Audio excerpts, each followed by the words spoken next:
Welcome to Aadhi's kitchen. இன்றைக்கி ஒரு ஈஸியான டேஸ்டியான தேங்காய் பால் வச்சு ஒரு புலாவ் எப்படி செய்கிறதுன்னு நம்ம பார்க்க போகிறோம்.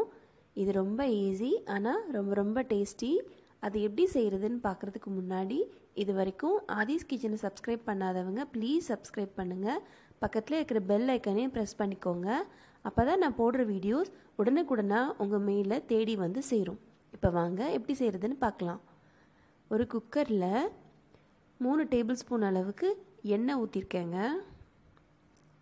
இது ரீஃபைண்ட் ஆயில் ஊற்றிக்கோங்க, இல்லை கடலை எண்ணெய் ஊற்றிக்கோங்க. தேங்காய் எண்ணெய் நல்லெண்ணெய் அதெல்லாம் ஊற்றிக்காதீங்க, அப்புறம் ஃப்ளேவர் மாறிடும்.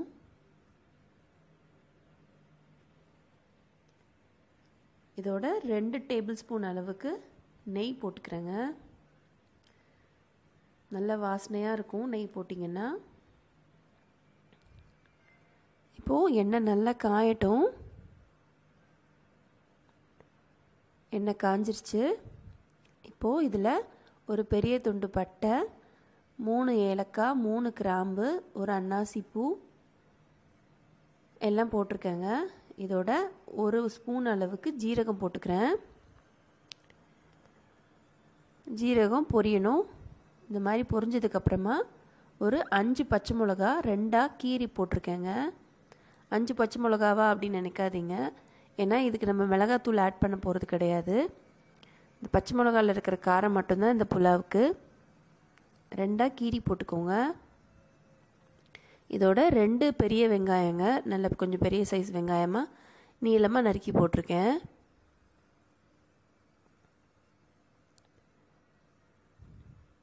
நல்லா வதங்கட்டும்.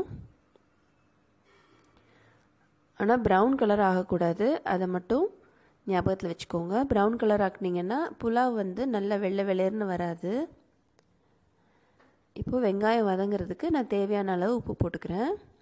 இந்த ரைஸ்க்கு எவ்வளோ உப்பு வேணுமோ அதை முதல்ல நான் போட்டுடுறேன். வெங்காயம் சட்டுன்னு வதங்கிரும்.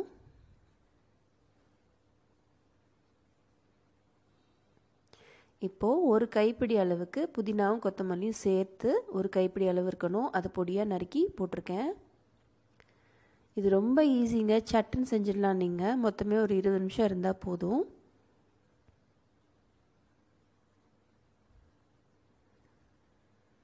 ரெண்டு ஸ்பூன் அளவுக்கு இஞ்சி பூண்டு பேஸ்ட் போட்டிருக்கேன். இதில்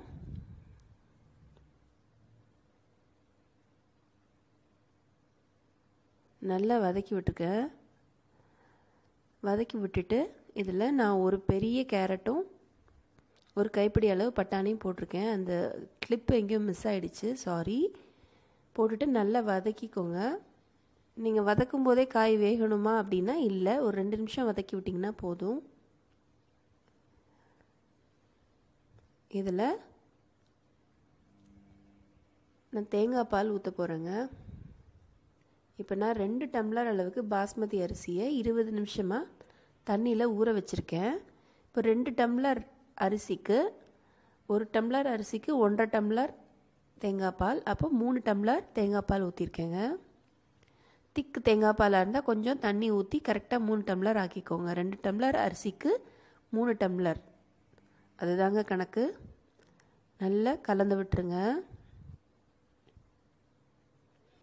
இப்போது உப்பு பார்த்துக்கோங்க. உப்பு கொஞ்சம் தூக்கலாக இருக்கணும் அந்த ஸ்டேஜில், அப்போ தான் அரிசி போடும்போது கரெக்டாக இருக்கும் உப்பு.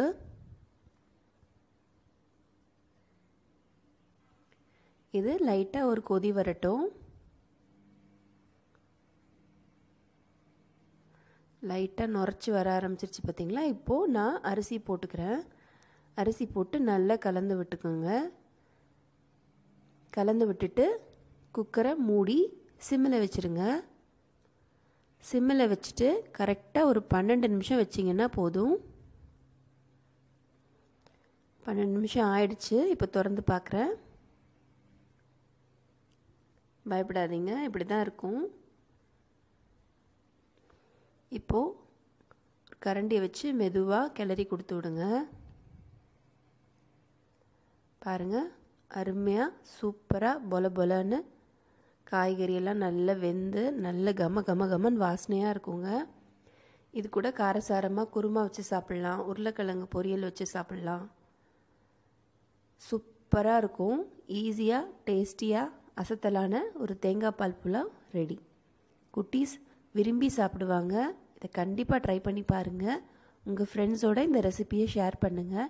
ட்ரை பண்ணிவிட்டு எப்படி இருந்துச்சுன்னு மறக்காமல் கமெண்ட் பாக்ஸில் கமெண்ட் பண்ணுங்கள். இன்னும் ஒரு ஹெல்த்தியான, டேஸ்டியான, ஈஸியான ரெசிபியோட